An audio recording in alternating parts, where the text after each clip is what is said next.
레위기 27장 1절부터 8절까지 보시고 그 다음에 26절부터 34절까지 있습니다. 1절부터 8절까지 그 다음에 26절로 34절까지 한 절씩 교독하시겠습니다. 여호와께서 모세에게 이르러 가라사대 이스라엘 자손에게 구하여 이르라.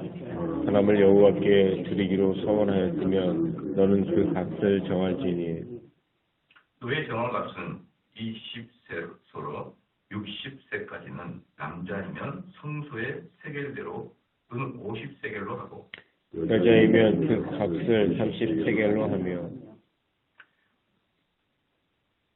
5세로 20세까지는 남자이면 그 값을 20세겔로 하고 여자이면 10세겔로 하며 1개월로 5세까지는 남자이면 그 값을 은 5세겔로 하고 여자이면 그 값을 은 3세겔로 하며 60세 이상은 남자이면 그 값을 15세겔로 하고 여자는 10세겔로 하라.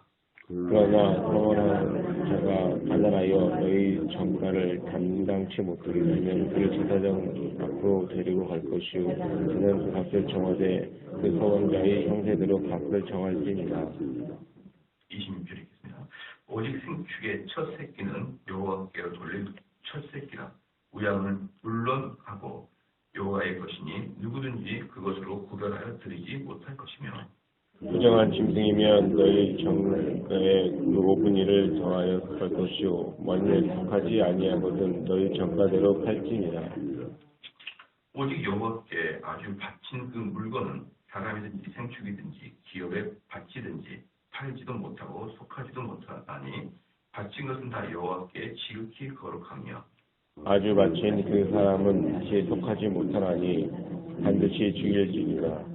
땅의 10분의 1, 곧 땅의 곡식이나 나무의 과실이나 그 10분의 1은 여호와의 것이니 여호와께 선물이라.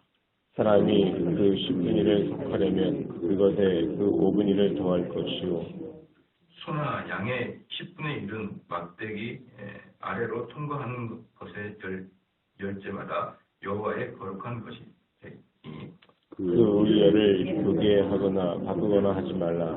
바꾸면 둘 다 거룩하리니 속하지 못하리라. 잘 가시겠습니다.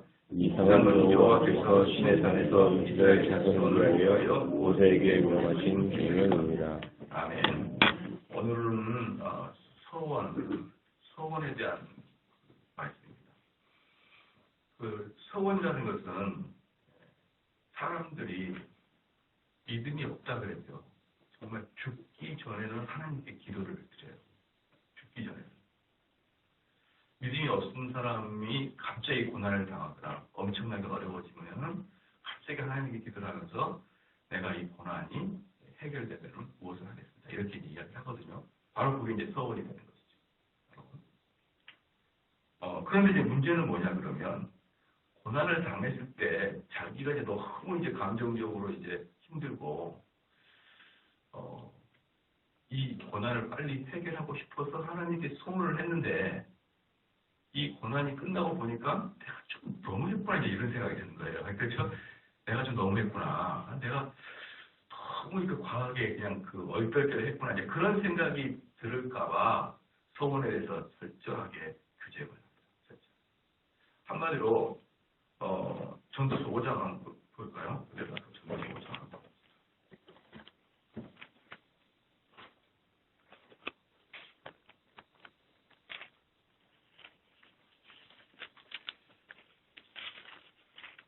전도서 5장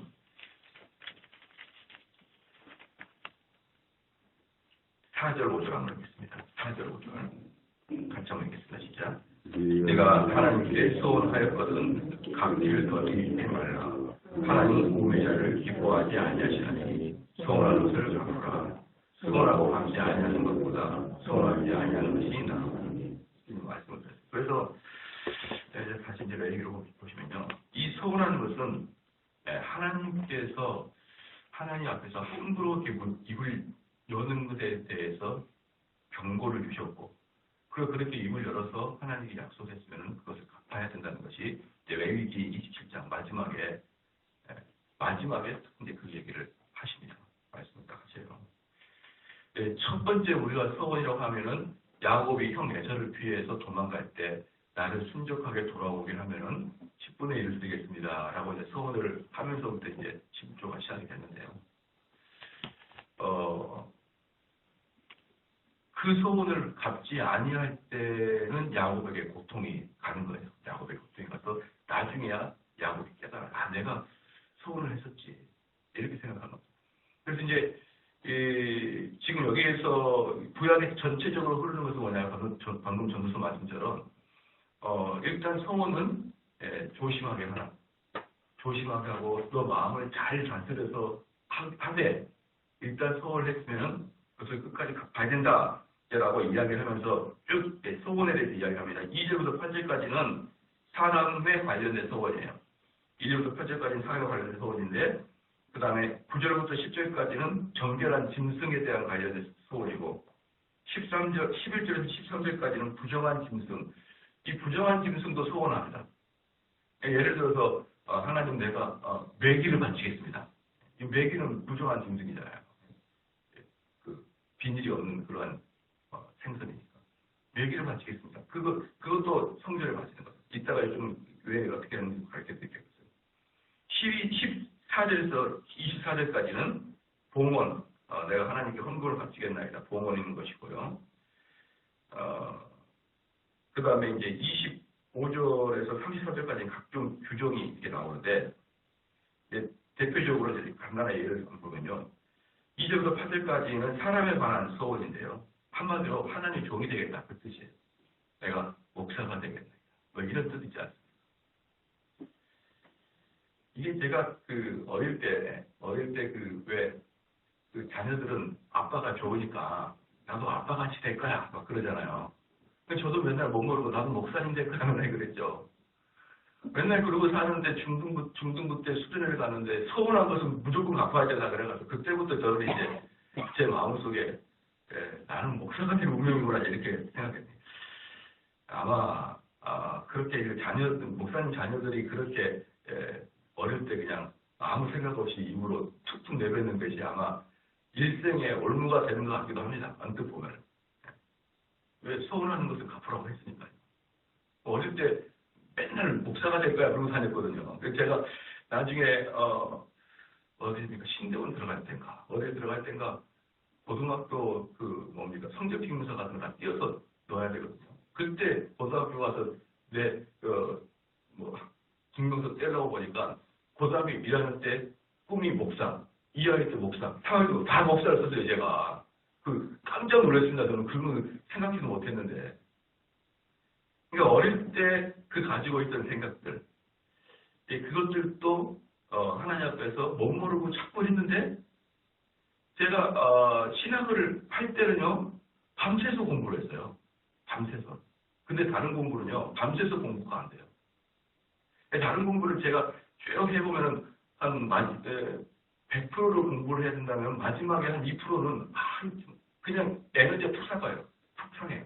마지막에 시험 보기 전날에 피치를 올려서 끝까지 딱 점수를 내줘야 되는데 마지막에 힘이 뚝 떨어져요.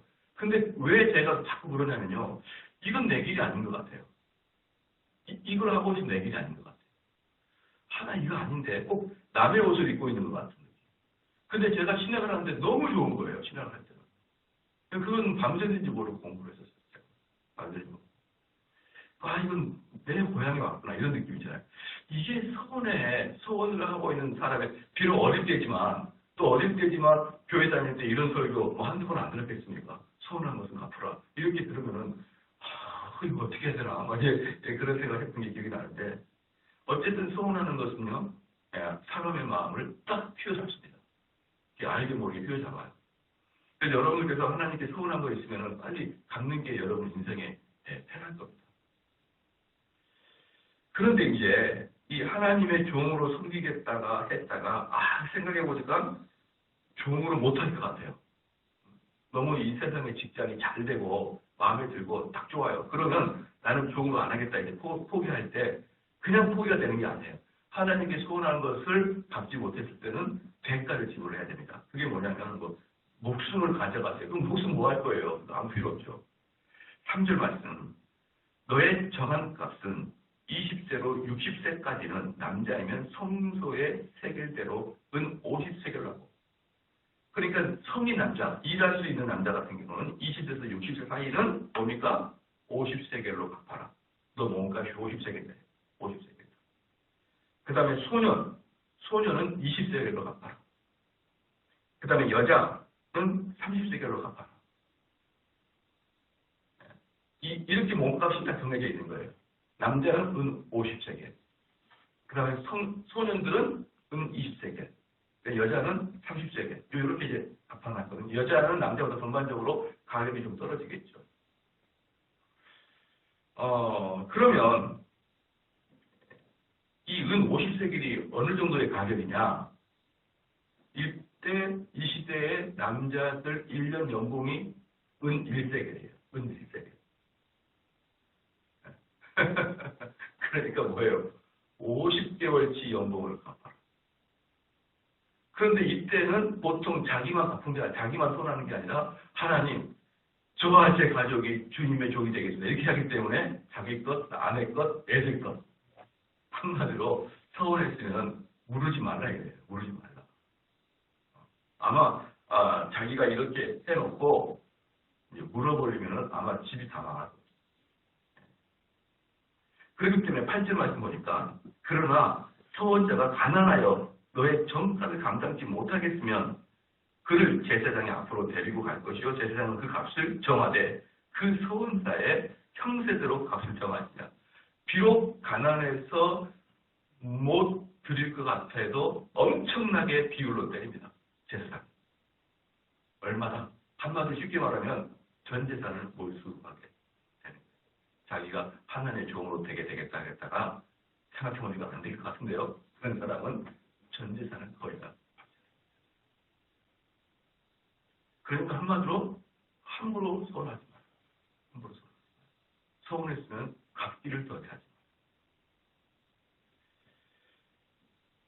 그 다음에 이제 9절부터 10절까지는 정결한 짐승인데요. 이 정결한 짐승도 하나님, 내가 이 일이 완성되면은 송아지 한 마리를 하겠습니다. 그래놓고 일이 다 되고 나니까 송아지는 너무 좀 과한 것 같고 양이나 좀 할까요? 이러는 사람은 10절로 가보십시다. 10절. 그것을 경계하여 우열간 바꾸지 못할 것이죠. 이게 우열간이 뭡니까? 더 좋고 나쁜 것으로 바꾸지 못할 것이요. 혹 생축을 바꾸면 둘 다 거룩할 것이요. 이게 무슨 말이냐면 우열간에 바꾸지 못할 것이요. 그러니까 황소를 서운하기로 했습니다. 그런데 곰곰이 생각해 보니까 황소는 좀 너무해요. 양을 끌고 갔습니다. 그때 제사장이 와서 들켰어요. 그 양과 황소 두 개 다 몰수당한다. 양과 황소 두 마리가. 양은 몰수당하고 가서 황소 다시 갖고 와라. 이렇게 이야기를 하게 됩니다. 한마디로 물으지 말라는 겁니다. 물으지 말라. 그 다음에 이제 11절에서 13절까지는 부정한 짐승인데요. 이것도 이 11절에 부정하여 여호와께 예물로 드리지 못할 생축이면 그 생축을 제사장 앞으로 끌어갈 것이요. 제사장은 그 우열간에 정가할지니 그 우열간에 어떤 것은 내가 그럼 매기를 한 10kg짜리 하겠습니다. 이렇게 했는데 나중에 우리가 매기를 1kg만 갖고 왔어요. 그럴 때 그것도 가격을 매기라 이럽니다. 가격을 매기더니 그 값이 제사장이 정한 대로 될 것이다. 그때는 제사장이 마음대로 정한다는 거죠. 그러면 왜 이 사람들이 제물로 드리지 못해요? 이 부정한 짐승은 제물로 드리지 못하고 흔들어 만지지도 않거든요. 이런 것들을. 그럼 이것들을 왜 갖고 오느냐? 돈으로 팔려고. 근데 이방인들은 먹잖아요. 매기탕을. 그러니까 시장에 가서 이방인한테 팔아서 그 돈을 헌금을 드리는 거예요. 그러니까 너희가 만약에 부정한 짐승이라도 하나님께 드리겠다고 갖고 와라. 이게 전부 다 뭘로 되면 헌금으로 전환이 되는 것들이에요. 헌금으로 전환이 되는 거죠. 그래서 14절에서 24일까지는 봉헌을 이야기합니다. 14절에서 24일까지 봉헌인데 그 중에서 14절 15절은 지배 봉헌이에요. 사람이 자기 집을 구별하여 여호와께 드리면 제사장이 그 우열간에 정가할지니 그 값이 제사장이 정한 대로 될 것이며 그 사람이 자기 집을 물으면 정가한 돈에 그 5분의 1을 더할지니 그리하면 자기 소유가 되리라. 그러면 집을 바치겠다 그러고 집을 바치지 않으면은 집의 가격을 드리고 집이 만약에 10억이면 10억을 드리고 거기다가 20%를 더 들여서 2억을 더 들여서 5분의 1을 하라 했잖아요. 20억을 더 들여서 12억을 바침으로 내가 집을 바치겠다는 것에 대해서 변제를 하는 거지. 네, 그 다음에 밭이 나옵니다. 그 다음에 16절부터 24절까지 밭이 나오고요. 자, 이렇게 이제 한마디로 서원하는 것을 모르는 것에 대해서는 아주 엄격하게 이렇게 딱 마무리를 지은 이 레위기의 마무리. 그 레위기의 마무리는 이제 25절부터 이 33절까지는 각종 규제인데요. 26절에 보니까 25절에 보니까 너의 모든 정가를 성소에 세겔대로 하되 20게라를 한 세겔로 할지니라. 이렇게 성소 안에서는 규칙이 정해져 있다 이 말이에요. 규칙이 정해져 있다. 받침 규칙이. 그러면서 26절에 오직 생축의 첫 새끼는 여호와께 돌리고 첫 새끼라 우양을 물론하고 여호와의 것이니 누구든지 그것으로 구별하여 드리지 못할 것이므로. 그러니까 그들이 양을 칠 때 첫 새끼는 여호와의 것이니까 첫 새끼를 하나님께 드리겠습니다. 그런 얘기 하지 말라는 거예요. 그건 여호와께인데 너가 왜 하나님께 드린다 그러니? 이런 이야기죠. 여기서 11조는 하나님의 것이라고 나온 것이에요. 마지막에 진짜 재밌는 게 뭐냐면 레위기서 27장 마지막을 11조의 규정으로 마지막을 이야기합니다. 그러니까 첫 새끼와 그 11조는 네 게 아니라는 거예요. 너 게 아닌데. 저는 이제 이런 생각을 받습니다. 목사님, 제가 이 11조를 가난한 교회에다가 좀 헌금을 하면 어떻겠습니까? 이왕 11조 한 거 우리 교회는 든든하니까 하나님께서 말하면 그건 네 거 아니야. 그건 당연히 자기가 재직하고 있는 교회에다 바쳐야 될 것이고 만약에 가난한 자 교회였으면 또 다른 헌금을 해서 보내라는 거예요. 그 11조 넘게 아닌데 왜 그것을 가난한 자를 위해서 돕니? 그건 너희 게 아닌데 왜 너가 이렇게 저렇게 한다고 그러는 거냐? 이게 레위기서의 마지막에 11조의 규정입니다.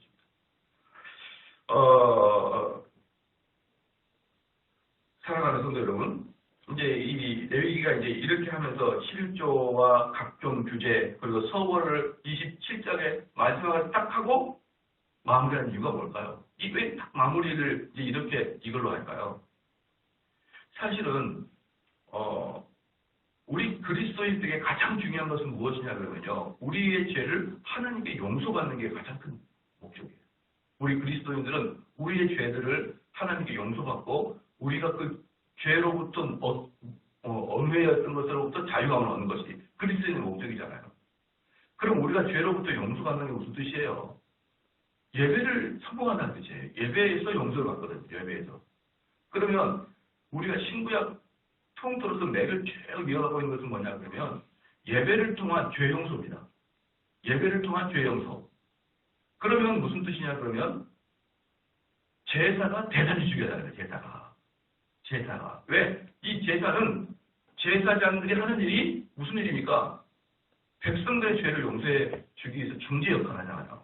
제가 늘상 설교할 때 선지자는 하나님 말씀을 선포하는 자고 제사장은 우리의 죄를 용서해달라고 하나님께 부르짖는 자고. 그렇기 때문에요. 이스라엘 백성에게는 선지자의 하나님 말씀도 중요하지만 자기의 죄를 용서받는 것이 또 중요하단 말이죠. 그러니까 신구약에 걸쳐있는 것 쭉 보면은 우리의 죄 용서함에 대한 것이 가장 근저에 깔려 있습니다. 우리의 죄 용서함에 가장 근저에 깔려 있는데 그 근저는 제사랑 같이 연결되어 있는 거예요. 그럼 그 제사와 같이 연결되어 있는 게 뭐냐면은 레위기가 아주 구체적으로 제사법을 하나하나 보여줌으로 말미암아 구약의 전체 흐름에 레위기가 깔려 있는 거예요. 레위기가 깔려 있는 거예요. 왜? 이스라엘 백성에게는 제사가 제일 중요하고, 그렇죠? 그 제사를 아주 하나씩 규정해 나가는 것들이 뭡니까? 레위기고요. 레위기에서 너희들이 매우 세심하게 매일마다, 매주마다, 매달마다, 매년마다 하나님을 기억하게 하기 위해서 제사법을 아주 구체적이고 엄격하고 타이트하게 정하는 겁니다. 타이트. 만약에 여러분께서 한번 생각해 보십시오. 주일날 올 때마다 엄청나게 이렇게 독특한 옷을 입고 와야 된다고 한번 생각해 보십시오. 주일마다. 그러면 옷을 입을 때 옷 입는 것만 한 30분 걸리는 가지고 그런 복잡한 옷을 입는다고 생각해 보십시오. 그럼 어때요? 주일 아침마다 아니면 토요일부터 그 옷을 쟁겨놓으려고 옷을 준비하고 데리고 그러면서 어때요? 이미 그때부터 하나님 향한 마음이 돌아서기 시작해요. 그런데 아침에 일어나자마자 어이구 뭐 시간 늦었네. 아무런 준비 없이 후다닥 뛰어나온 사람들하고 그 전날부터 예배를 드리려고 마음을 먹는 사람하고는 차원이 다르죠. 그 마음의 차원이 다릅니다. 그래서 주일날 올 때는 가급적이면 정장을 입고 가급적이면 가장 좋은 깨끗하고 좋은 옷을 입고 오게 한 이유도 그냥 오지 말라는 거예요. 주일날 교회 올 때도. 여러분이 교회 올 때도 항상 그런 마음을 가지고 와야 된다. 만약에 여러분 지금도 유대인들은 그래요. 유대인들은 뒷모습 보고 다 안다니까 유대인들은 옷이 독특합니다. 유대인들은. 그리고 여성들은 항상 무릎 밑으로 오는 거의 6분화 이런 정도의 치마를 항상 입어요. 예. 서양 여자들은 미니스커트 입고 다니면서 짧은 반바지 입고 다니는데 유대인들은 항상 치마가 그렇게 오기 때문에 누구나 다 유대인을 알아요. 뒤에서 보면. 그럴 때 자녀들이 엄마 우리는 왜 이런 옷을 입어야 되지? 학교에 내 친구들은 다들 이런 옷을 안 입는데 그럼 그건 뭐라고 했습니까? 우리는 하나님의 선택된 백성이기 때문에 이런 옷을 입어야 된다. 이 복장 하나도요. 그 사람의 마음을 다 잡게 할 수가 있다 이 말이에요. 그럼 유대인들 아시잖아요. 뭐 이렇게 모자 이렇게 높은 거 쓰고 머리 이렇게 따고 누구나 유대인이라고 볼 수 있는데 그런 옷을 입고 나가서 죄를 질 수 있겠냐 이 말이에요. 스님이 머리 빡빡 깎고 그 스님 승복 입고 가서 불고기를 먹을 수 있겠냐 이 말이에요. 이미 옷이 그 사람을 규정한단 말입니다. 이런 형식들이 그 사람을 규정하고 이런 형식들이 그 사람의 그 규정에 맞는 일을 넘어서지 못하도록 형식들이 제한을 해주는 것이에요. 그렇죠. 그래서 어제도 말씀을 드렸듯이 무엇입니까? 우리들의 거룩함을 외면적으로 막아주는 게 뭐라고 그랬습니까? 성소를 공경하는 것하고 안식일을 거룩히 지키는 것은 우리가 죄를 짓지 않도록 막아주는 외형적이라고 하지 않았습니까? 그렇죠. 그러니까 이 모든 것들이 레위기에서 마지막에까지 이야기한 게 뭐냐면 이 앞에 있는 레위기 1장부터 26장까지 모든 것들을 철저하게 지키되 너희가 그것을 하나님 앞에 서원하는 마음으로 아주 엄격하게 지켜나가라. 이게 바로 하나님께서 말씀하신 거고요. 그러면 마지막으로 너희들이 어떠할 때 가장 하나님을 섬기게 되느냐? 너희들에게 목숨과 같이 중요한 재물을 드릴 때 어떻습니까? 예배를 교회 다니지 않을 때는 그 10분의 1도 다 내 거였어요. 근데 내가 교회를 다니고 보고 하나님 섬기고 보니까 이 10분의 1 하나님 거네요. 그 드릴 때 마음이 어떨까요? 시름시름하기도 하고 기쁘기도 하고 그런 마음이 생기는 겁니다. 그런 마음. 그렇죠. 그래서 우리는 하나님께 우리에게 가장 좋은 것을 드릴 때 우리 마음을 드리는 것으로 보여지는 것이에요. 여러분 믿음이 없으면요. 내 마음에 믿음이 없으면 절대로 11조 못합니다. 절대로 못해요. 교회를 10수년 다녀도요. 다 하는데 11조는 못해요. 그래서 가가지고 권면합니다. 야 10분의 1은 당신 거 아니에요. 이거 10분의 1 하게 드려야 됩니다. 그러면은 네 하겠습니다. 그래놓고 못하는 경우가 너무 많아요. 교회를 오래 다녀서. 이 10분의 1은요. 보통 믿음 가지고 되는 게 아닙니다. 그럴 때 그 믿음을 내가 드린 거기 때문에 내 마음에 한 뭉텅이를 하나님께 드리기 때문에요. 그때 그 마음이 하나님을 섬기고 있는 마음이다. 아시겠죠? 그래서 그렇게 이제 레위기에서 딱 마무리를 이제 하면서 너희들은 이 34절에 이상은 여호와께서 시내산에서 이스라엘 자손을 위하여 모세에게 명하신 계명이니라. 이것은 한말 뭡니까? 바꾸지 마라. 바꾸지 마라. 그렇죠? 바꾸지 마라. 그래서 레위기의 핵심은 뭡니까? 나는 여호와 너의 하나님이라 내가 거룩하니 너희도 거룩하라. 이렇게 균례를 하나씩 생각하면서 내가 거룩한 것처럼 너희도 거룩을 유지하라. 이 세상 살 때 함부로 살지 말라. 함부로 살지 말라. 그래서 이제 저는 그런 생각을 합니다. 때로는 목사와 같이 살아야 된다. 이스라엘 사람한테. 우리 목회자들은 스님이나 신부들처럼 그렇게 유니폼을 입지 않잖아요. 그러면은 더 마음을 줬어야 됩니다. 그분들은 자기들의 이미 그 외적인 모습이 그 자기들을 딱 증명해 주는데 목회자는 안 그래요. 목회자는 절대로 증명이 안 되죠. 그냥 옷을 입고 있어요. 그러나 어디를 딱 갔을 때 혹시 목사님 아닙니까? 이런 소리를 들을 때 저는 기분이 매우 좋아요. 매우 좋습니다. 아, 내가 그 외적으로도 경건성이 좀 묻어나온 게 아닌가? 막 이런 느낌이 좀 들어요. 아유, 목사님이었어요. 몰라가지고 이건 너무 이제 기분이 안 좋죠. 내가 그 저를 갖다가 목사님이십니까라고 물어보는 경우가 꽤 있었어요. 꽤 있었고 어떤 목사님들은 자기가 추구하는 게 뭐냐면 교회는 교회인데 교회답지 않는 교회다운 교회 이것을 추구하는 사람이 있고 목사답지 않는 목사다운 목사 이런 걸 추구하는 게 있어요. 언뜻 보면은 그냥 일반인인데 알고 보니까 정말 경건하고 저는 그거 별로 안 좋아합니다. 교회는 그냥 교회다. 교회는 그냥 교회가 무슨 예쁜 카페처럼 또는 예쁜 무슨 어떤 박물관처럼 그렇게 생기면은 일반 그 불신자들이 교회 올 때 큰 부담이 없이 들어올 수 있다. 너무 교회다우면은 부담스러울 수 있다. 그렇기 때문에 교회답진 않지만 들어와고 벌써 예배를 드리니까 참 은혜가 되는 교회다운 교회. 이걸 추구합니다. 저는 그것을 안 추구합니다. 그냥 봐도 교회.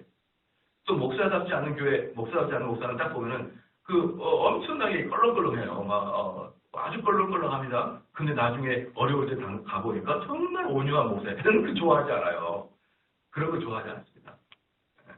그 사람은 목사는 목사다운 목사해야 돼요. 목사다운 목사.